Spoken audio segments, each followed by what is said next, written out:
Macgregor. Welcome here, my dear friend, and thank you for accommodating my schedule as always. Before we get into big picture and Iran, some breaking news. This one you pointed out to me. They're about drones passing over Finland and the Baltic states and landing in Russia and harming civilians and civilian infrastructure, according to the Russian defense minister. How dangerous is this?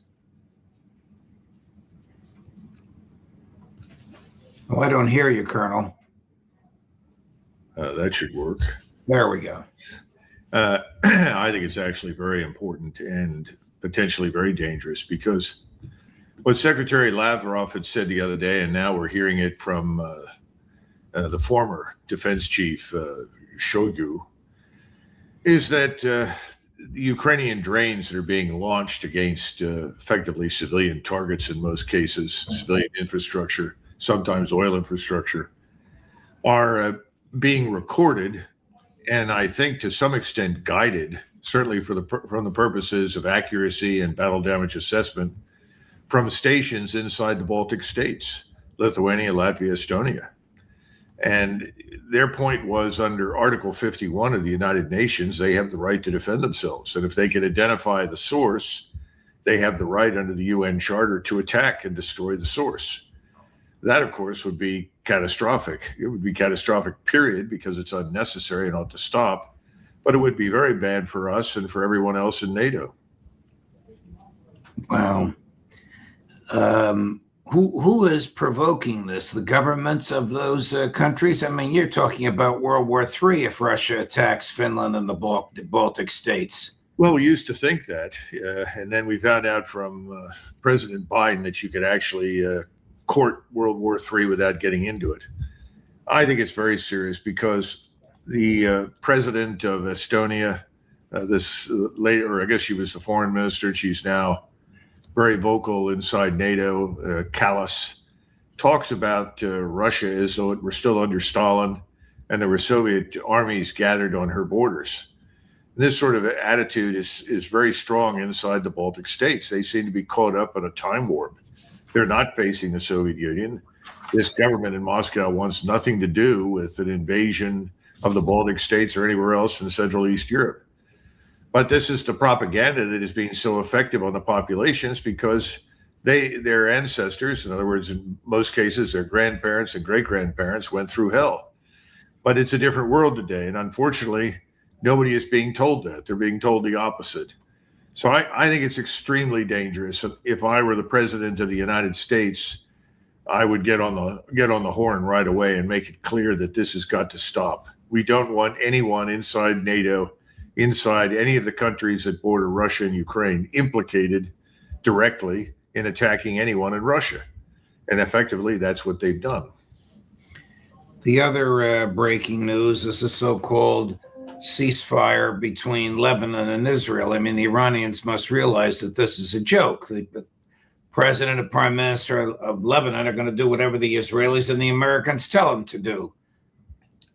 Well, the sad truth of the matter is that everything we've seen for months now can be characterized as purely theater. We have to understand what Israel's goals are and what they have been from the beginning of this process after the 7th of October. And that's Greater Israel, the Greater Israel Project. The Greater Israel Project cannot be achieved without the use of extensive American military power. Certainly, the Israelis can bomb people on their immediate borders with relative impunity, but to secure anything, to annex anything, to hold on to anything, they need the unconditional support and backing of the United States. That is what they have at the moment. But they're pushing the envelope.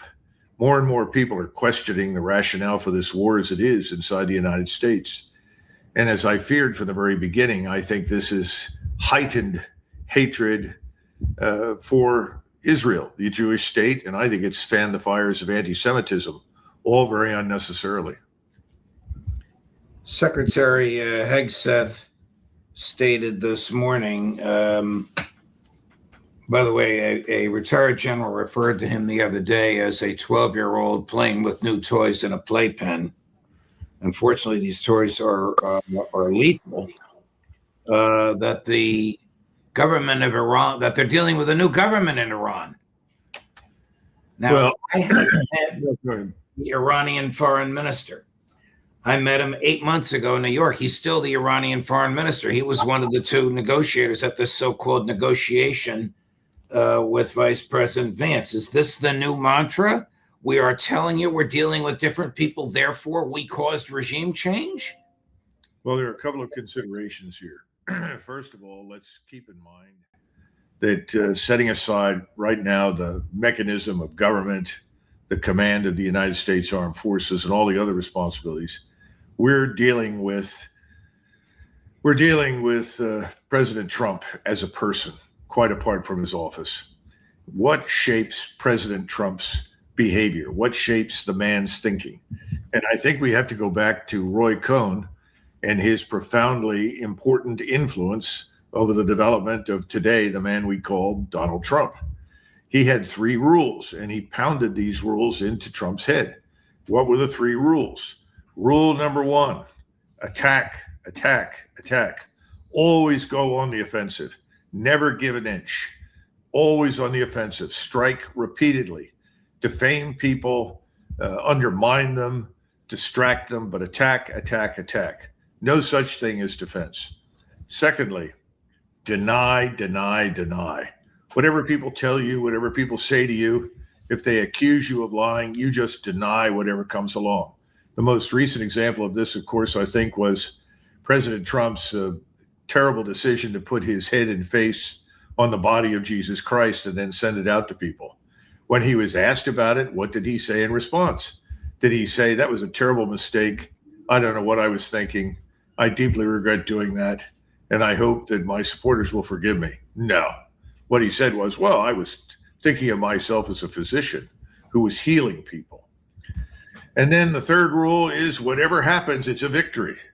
It doesn't make any difference what really happened. What makes a difference is how you spin it, what you say. So what you're doing when you talk about the new regime that is ostensibly in power in Iran, he's simply saying, well, we killed all those other people. Now we have a new group here, and I think maybe they'll be anxious to make a deal. The truth is no one in Tehran is anxious to make any kind of deal right now beyond the framework of the 10 points which they put on the table during the last discussion. Isn't he desperate, almost panicking for some way out that will enable him to comply with Cohn's third rule of claiming victory in a way that would be accepted by the American public? Desperate. Well, I'm sure he is. And I know from anecdotal evidence that's being presented to me that he's losing his temper on a routine basis. He's angry with everyone. Obviously, he's beginning to blame everyone around him for everything that's wrong, which is part of his modus vivendi. But I think there's another aspect to this that I think is finally penetrating with him.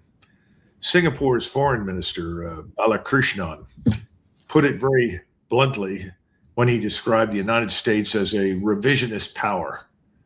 And some, he said, would even call Washington now a disruptor.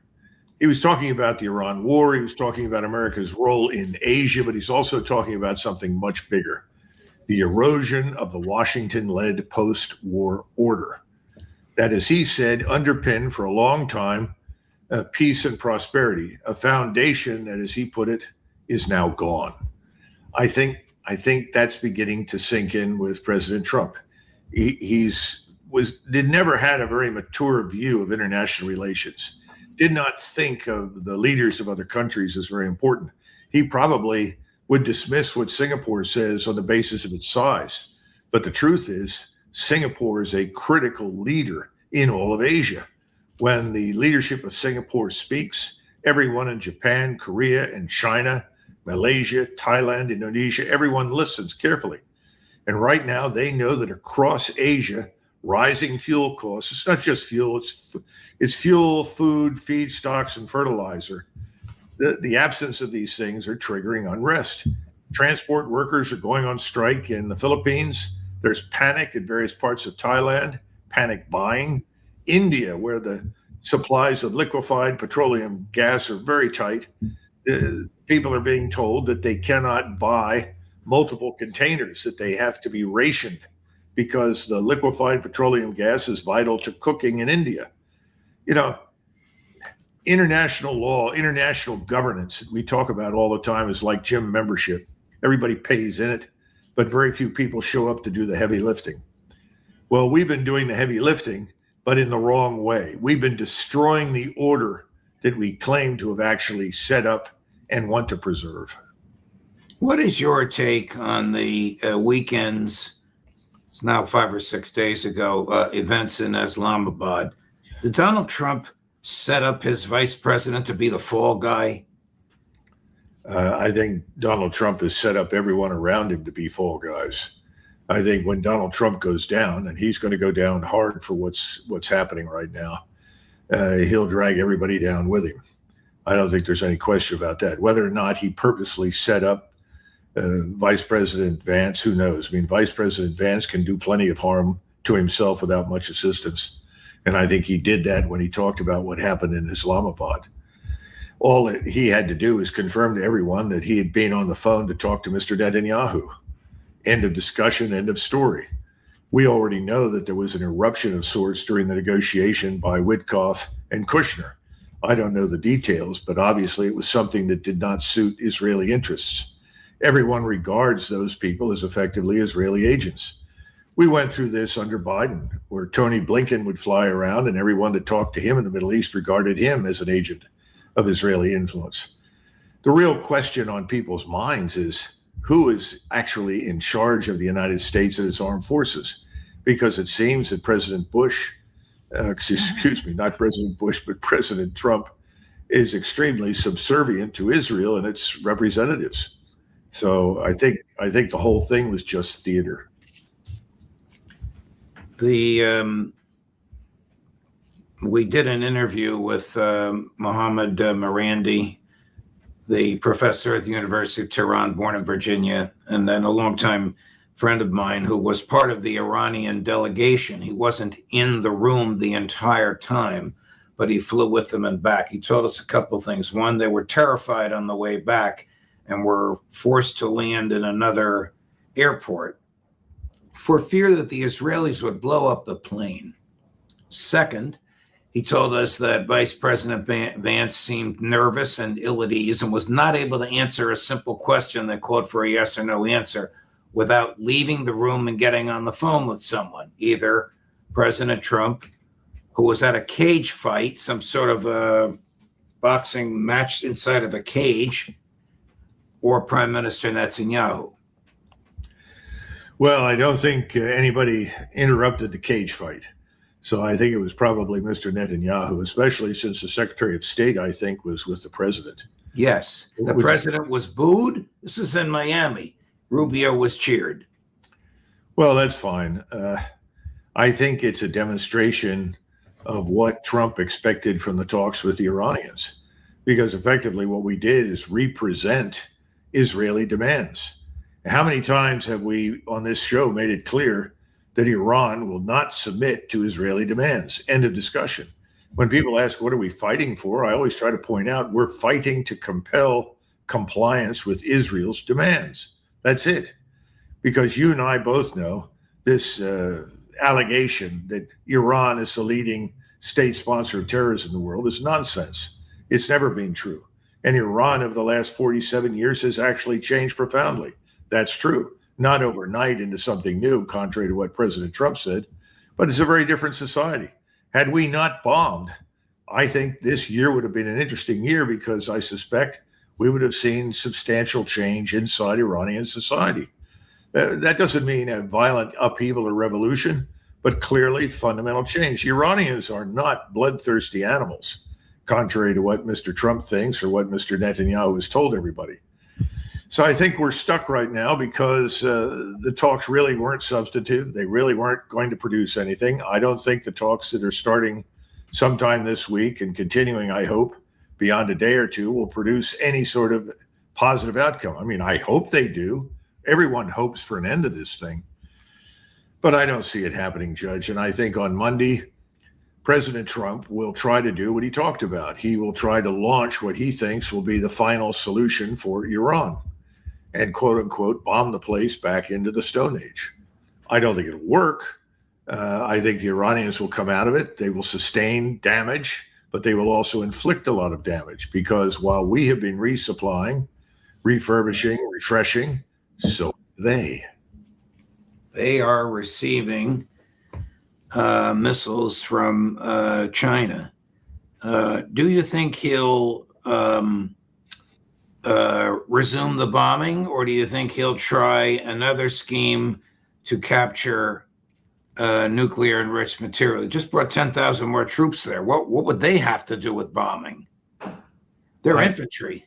Well, I think the operations to seize islands in the Persian Gulf are still on the table, Judge. I wish they weren't, but I think they probably are. There is this delusion that if we capture some islands, we're going to demonstrate our control over the Strait of Hormuz. It's not going to happen. Remember, the British put over 500,000 troops into the Dardanelles, and they couldn't get out of the valley they were in because the Turks commanded the high ground overlooking the strait. And that lasted for 9 months. So I think there'll be an attempt to do that. Now, as far as flying around, I don't know. Again, this blockade that we've talked about, remember the ships that are supposedly blockading the strait. And I say supposedly because I'm not sure it's leak proof at this point. Maybe it is now, but it wasn't within the last 48 hours. If it is now leak proof, they're sitting 500 miles away from the strait. Now, we've talked about this before. They have to stay out of range. They have to stay out of range of cruise missiles, tactical ballistic missiles, even unmanned systems. You know, how do you insert forces, ground forces, either inside the Persian Gulf or at selected points inside Iran without risking the lives of everyone on board the aircraft and without first demolishing whatever you think is out there in terms of air defense? You're not going to get, at least in my day, I cannot imagine any general officer or admiral launching an operation involving large numbers of ground troops and 10,000 men, that's a large number, into an area where there is real effective air and missile defense. The first thing that you would demand if you were in command is an effort to go in and eliminate as much of that as possible. Everyone knows eliminating all of it's an impossibility. But if I were in command of ground troops and I were about to face this problem, I would say, wait a minute, what are you doing to suppress and eliminate all the air defenses, air and missile? I would ask that question. So I think you've got to go in and you've got to bomb. You've got to launch this killer strike, frankly, this war-winning strike that President Trump hopes privately will change the outcome of this crisis. That's got to come first, because you can't go in until you've done that. If you try to do it simultaneously, you're going to lose people. Will this killer strike change the outcome? I don't think so. You know, of course, I could be wrong. You know, they could have some weapon that I'm unfamiliar with that no one's ever seen before. I'm very doubtful, though, on the conventional level that any conventional weapon system or group of weapon systems is going to transform the situation into victory. But keep in mind, you're dealing for the most part with airmen, whether they're naval or Air Force. They're always looking for victory in the target set. For them, the target set equals strategy. It never does, but that's neither here nor there. They're looking for the target set that will deliver victory. You know, when they ran the discussion, not discussion, but a rehearsal of everything done in the air campaigns during World War II in Europe, one of the things that they found out was the most effective bombing was against fuel sources. In other words, the oil infrastructure. Destroy the pipelines, destroy the tanks, the tankers, that is, on board trains that carried it, the distribution system. That did more to win the war than anything else they did.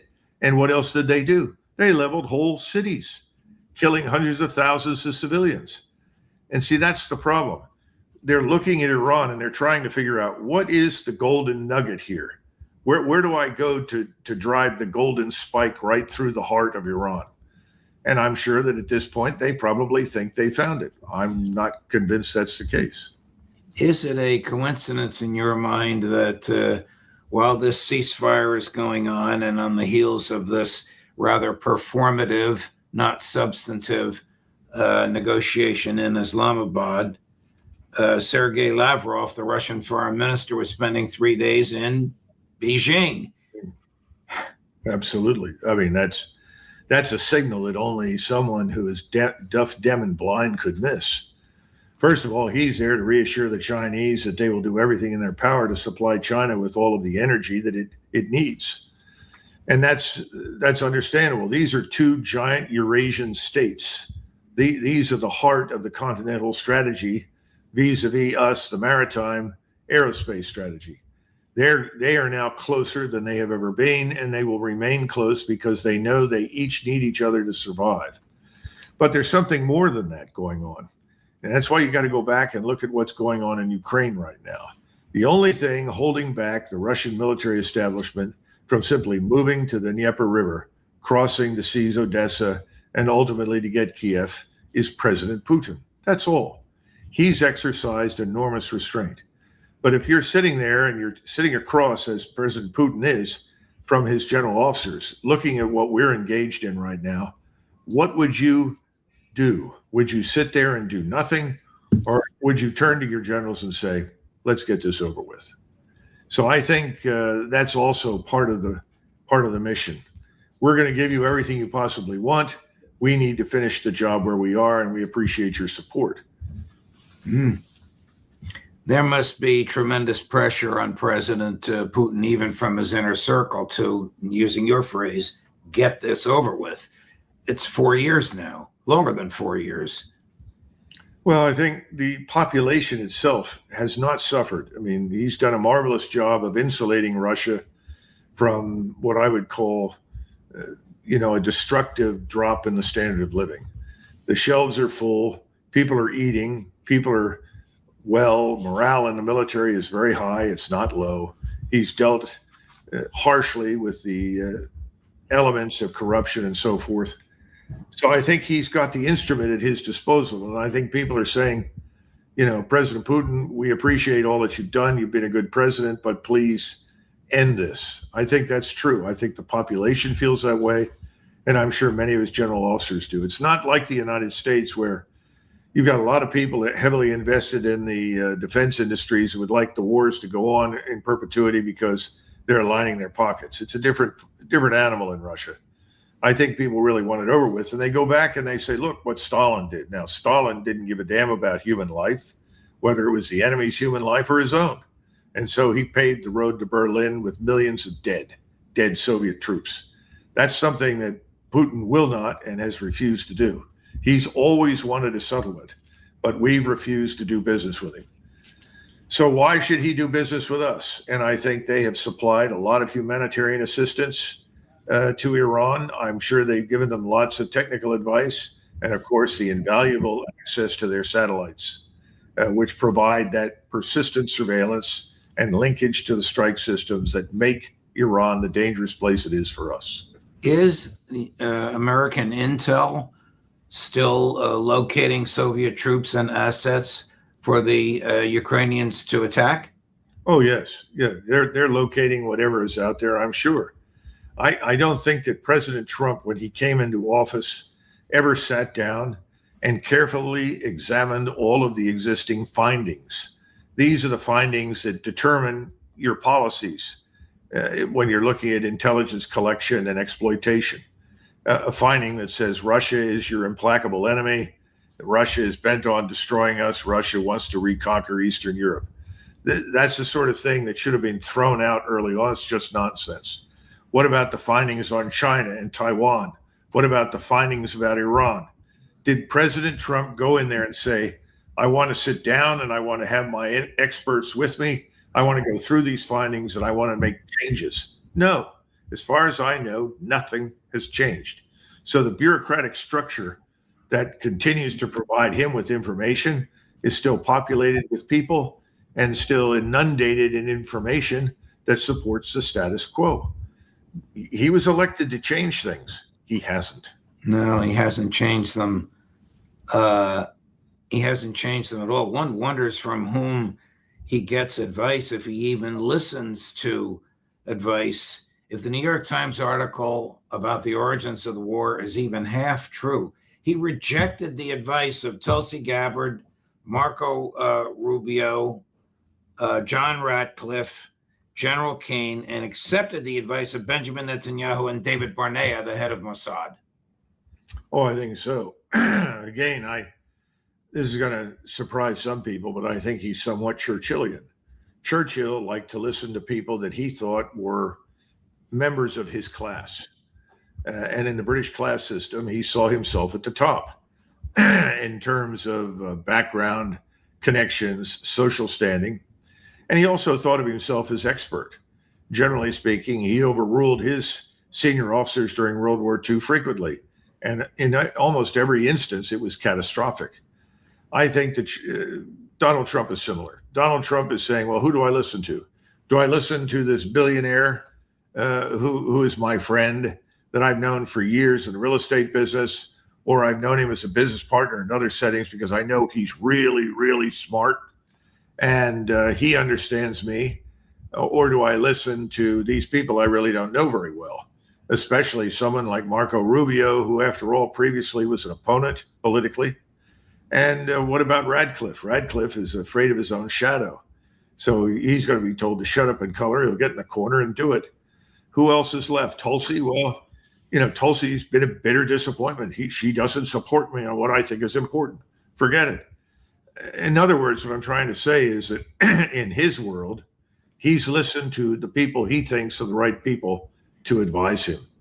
He's not listening to anybody who gives him advice he doesn't want or doesn't think is the right thing. Presidents get the generals they want. Right. They do. Occasionally, presidents get generals they didn't want.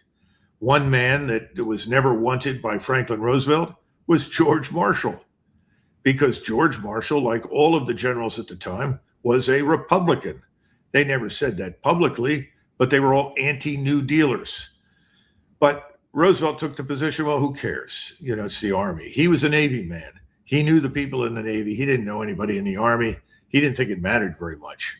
But by the time the war ended, he had a very different opinion of Marshall, who, while Marshall may well have been an opponent politically, was certainly the most faithful servant of the state that the United States has ever had.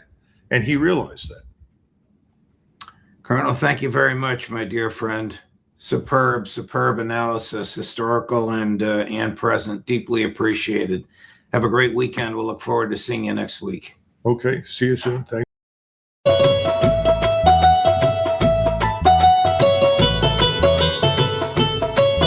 ਅੱਜ college ਹੋ ਗਿਆ ਬੰਦ ਕੁੜੀਏ, ਅੱਜ college ਹੋ ਗਿਆ ਬੰਦ ਕੁੜੀਏ, ਨਾ ਵਿੱਚ ਬਾਜ਼ਾਰਾਂ ਲੰਘ ਕੁੜੀਏ, ਨਾ ਵਿੱਚ ਬਾਜ਼ਾਰਾਂ ਲੰਘ ਕੁੜੀਏ।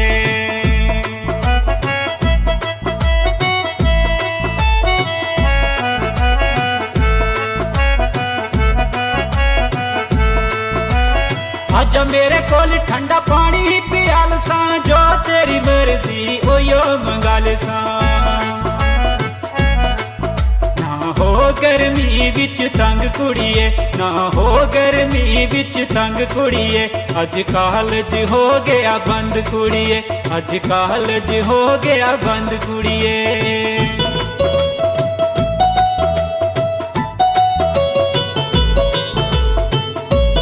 इस गर्मी विच किया तू सड़दी, पानी पी पी किया तू मरदी। इस गर्मी विच किया तू सड़दी, पानी पी पी किया तू मरदी। आ छां विच बैठा संग कुड़िए, आ छां विच बैठा संग कुड़िए, ना बीच बाजारां लंघ कुड़िए, अज कालज हो गया बंद कुड़िए, ना बीच बाजारां लंघ कुड़िए।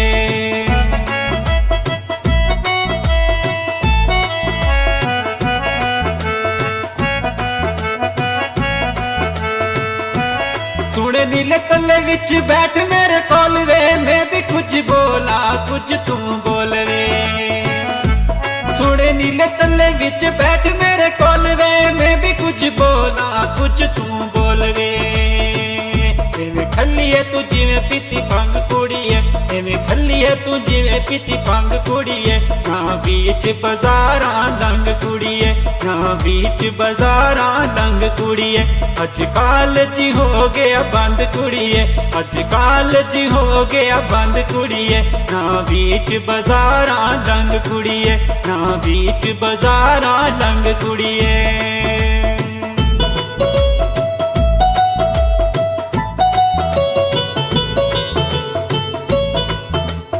इस गर्मी विच किया तू सड़दी पानी पी पी किया है मरदी इस गर्मी विच किया तू सड़दी पानी पी पी किया है मरदी छां विच बैठा संग कुड़िए छां विच बैठा संग कुड़िए ना बीच बाजारां लंघ कुड़िए ना बीच बाजारां लंघ कुड़िए अजकल जी हो गया बंद कुड़िए अजकल जी हो गया बंद कुड़िए ना बीच बाजारां लंघ कुड़िए ना बीच बाजारां लंघ कुड़िए ना बीच बाजारां लंघ कुड़िए